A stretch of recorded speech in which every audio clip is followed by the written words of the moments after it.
Bonjour à tous, on est le 25 novembre, il est midi 23 temps universel et nous sommes sortis de la dorsale et on est cap vers l'océan Indien.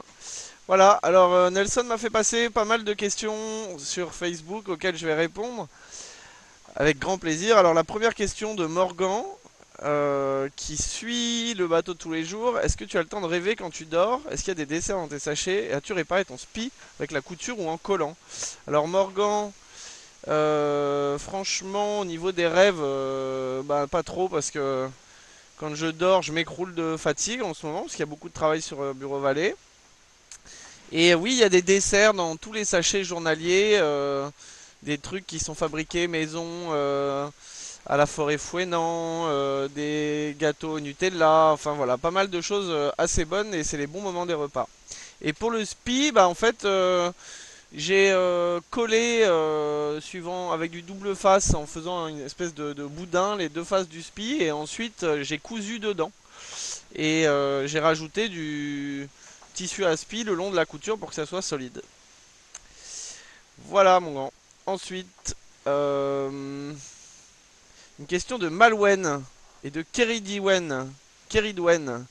Coucou Louis, on déplace ton bateau sur la carte tous les soirs avec papa. Avant d'aller nous coucher, on voulait savoir comment tu faisais la nuit dans le noir pour régler tes voiles ton bateau.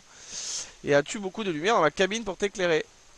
Alors Malwen, Keridwen, en fait la nuit, soit la lune est très claire et comme est très grosse, comme il n'y a pas beaucoup de lumière autour, quand la lune est bien claire et que le ciel est bien dégagé, on arrive à voir les voiles comme ça.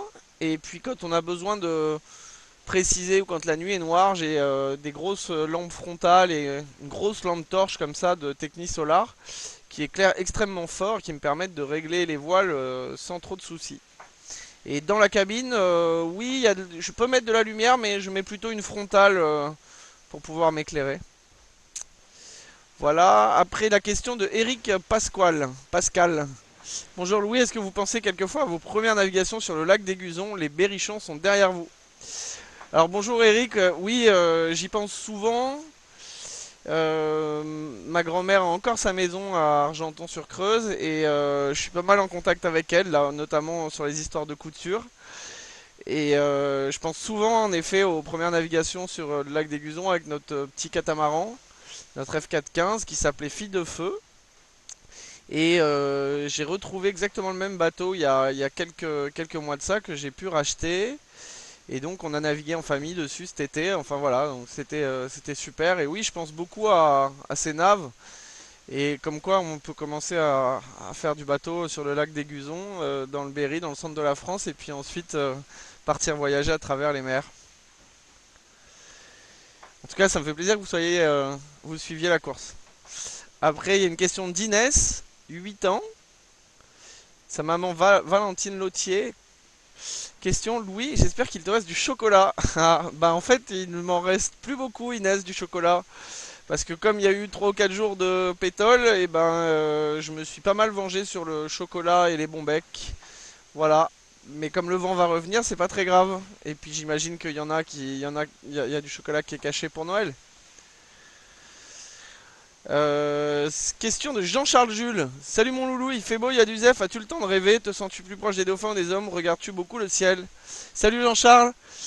Euh, le vent est en train de revenir. Alors j'ai pas beaucoup le temps de rêver, non, parce que comme je disais un peu plus haut, je m'écroule quand je m'endors. Je me sens encore plus proche des hommes que des dauphins, donc ça c'est cool tant qu'on en est là et que c'est pas l'inverse, c'est qu'on peut continuer. Et oui, je regarde le ciel énormément, d'une part parce que les étoiles sont magnifiques ici, ça brille rouge et bleu, c'est assez étonnant.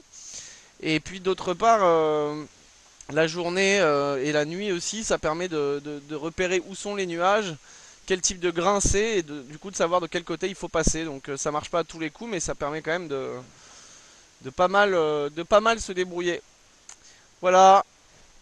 Et une question de Dominique Mongela. Bonjour Louis, je travaille chez Exaconta, un de mes partenaires. Félicitations pour votre parcours. Quel est le moment de la journée le plus calme pour vous? Bon courage pour la suite. Alors Dominique, il n'y a pas vraiment de cycle de journée, dans la journée, calme ou pas calme. Disons que c'est vraiment lié à la météo. Il y a une allure qui est relativement tranquille, c'est le travers dans la brise parce que bah, ça permet de le bateau est plutôt stable, va vite et donc bon même si ça tape et que ça bouge beaucoup, ça permet de se reposer parce qu'on perd pas trop de temps en se reposant. Voilà, n'hésitez pas à poser d'autres questions. Ici tout va bien. À bientôt sur Bureau Vallée.